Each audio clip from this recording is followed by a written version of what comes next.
welcome to Tuesday Teaching Tips, episode 164. And today we're talking about what happens when you're preaching and you're teaching and you use an illustration and it doesn't have the impact you expect. What to do when your illustration is not received as expected. Illustrations are an effective, useful, perhaps you could say essential part of effective preaching and teaching. Jesus used them all the time. However, sometimes they don't come across in the way that we expect them to. So what do we do in those circumstances?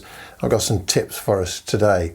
This happened to me recently. I was preaching for the Thames Valley Churches of Christ, and I used one of my Keynote illustrations, and I'm going to do a teaching tip on Keynote illustrations next week, so look out for that. But it's one of my Keynote illustrations, one I use every now and again, and it's quite a powerful one, and it's a story about my encounter with an epileptic. I'm not going to spoil the story, so I won't tell it to you now. You can watch the sermon if you like, or at least that part of it. I'll put the links to the podcast and the YouTube video in the show notes. But I don't want to spoil the story now, but I will tell you that there is a twist in the story that every time I tell it evokes usually a lot of laughter and a little bit of surprise. It's one of those great stories where you can't see what's coming. I got there this time, I used the illustration, and this time something happened I've never had before. I got a reaction I've never had before when using this illustration. And there's a situation in the story where there's a perpetrator, and the congregation reacted to the perpetrator as if they were the victim, rather than, in my eyes, the perpetrator, or at least the perpetrator and a victim, shall we say. That was the reaction I got. And I was expecting just that they would react to this person as the perpetrator. So to have them react as not only seeing this person as the perpetrator, but also as the victim, really threw me sideways and off balance. Now, I've done enough speaking to where I was able to control my reaction, not let my surprise show, or at least not, I hope, in any way that was distracting.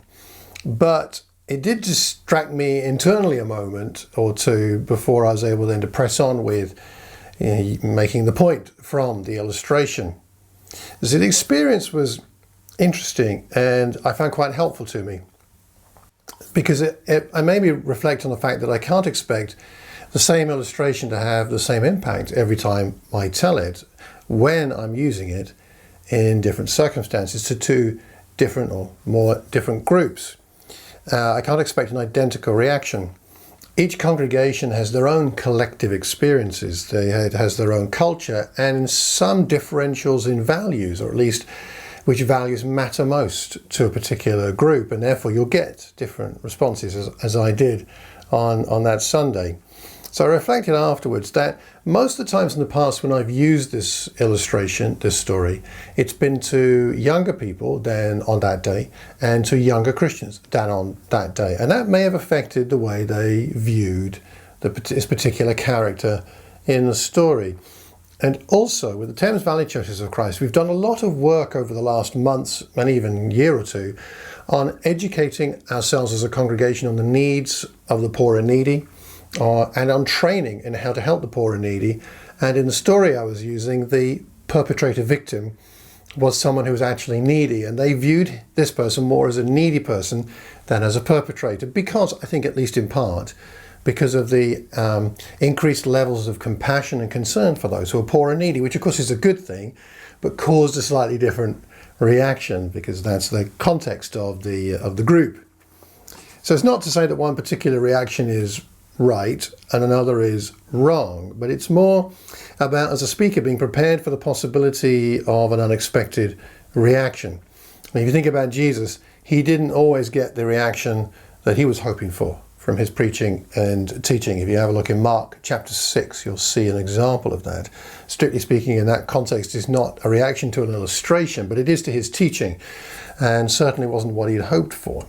But Jesus was always flexible, wasn't he? He was flexible enough to be able to respond in a way that was appropriate and godly.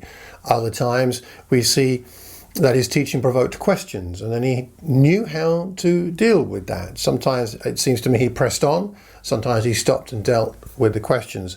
Often questions prompted by his, what we could call illustrations. We call them parables. As an example, have a look in Matthew 13, verses 10 and verse 36. So this happened to Jesus, it happens to us. What do we do, and what do we learn from situations where we have this unexpected reaction? I think there are three things to consider. So let me offer these to you today. The first one is this. Consider, before you use the illustration, consider this particular audience, this particular group for whom you're going to use this illustration.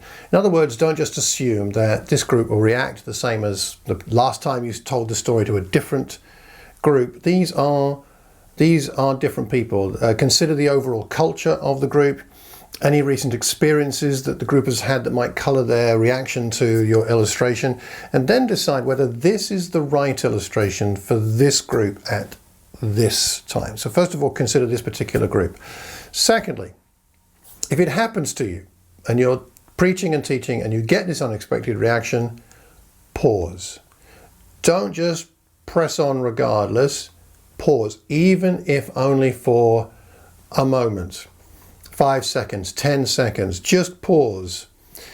You need to decide in that short pause whether to address the reaction directly, whether to adjust the next part of your presentation as a result of the reaction, or whether it's a superficial reaction and nothing significant there and you can then press on.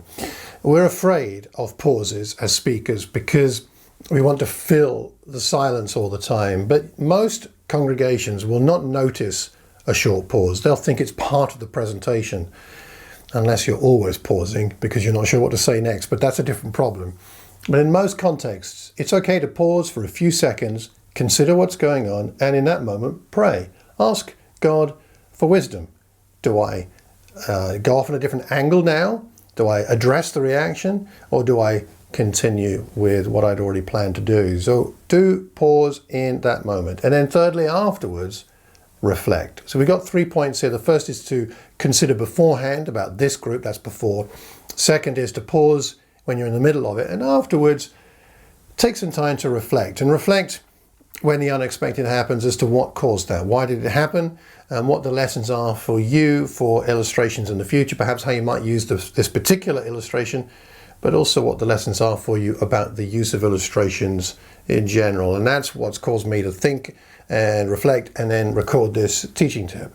So consider this audience, pause in the moment and reflect afterwards. In my case, on that particular Sunday, the illustration I used still made the point well. That's okay. But when I come to use that particular illustration again for another audience, I'll be thinking more carefully about what the likely reaction is going to be and whether I might still use it on that particular occasion. So now we come to the part where I ask you a question. Have you ever had this situation where you've used a story, an anecdote, an illustration of some kind and not got the reaction you were expecting?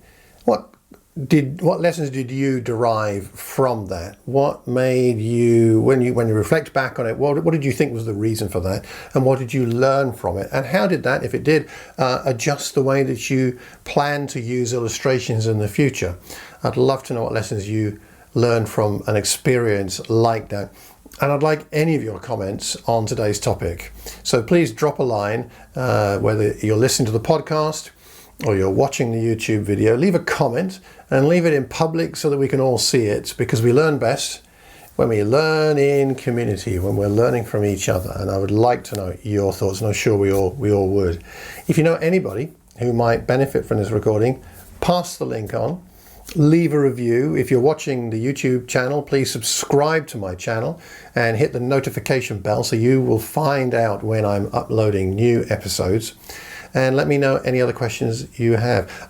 One last thing, there are more teaching tips like this on my YouTube channel and a whole playlist. There's 163 at least of them. Today's number 164. Now 164 now at least. So have a look there and you may find something that might be useful to you in your preparation or your presentation of your lessons. I do hope so. If you have any other questions, drop me an email. Malcolm@malcolmcox.org is the email, or check out my website, malcolmcox.org, where you'll find where you can sign up for my newsletter, and I'll send you a free book, a free ebook on how God grows his people. I hope all this has been useful. Thank you very much for watching and listening. Until the next time, I hope you have a wonderful week and a terrific Tuesday. Take care and God bless.